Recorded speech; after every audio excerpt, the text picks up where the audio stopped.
Alright, so ito yung ating senyorita na saging. Naunahan na tayo.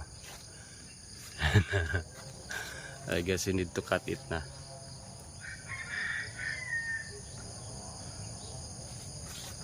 Gulang na to.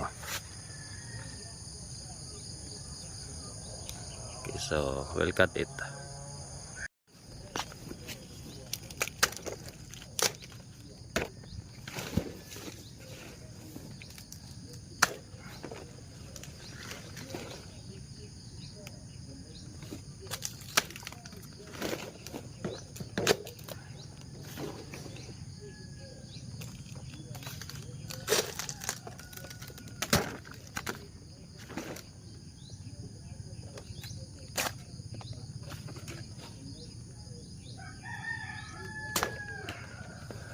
Alright.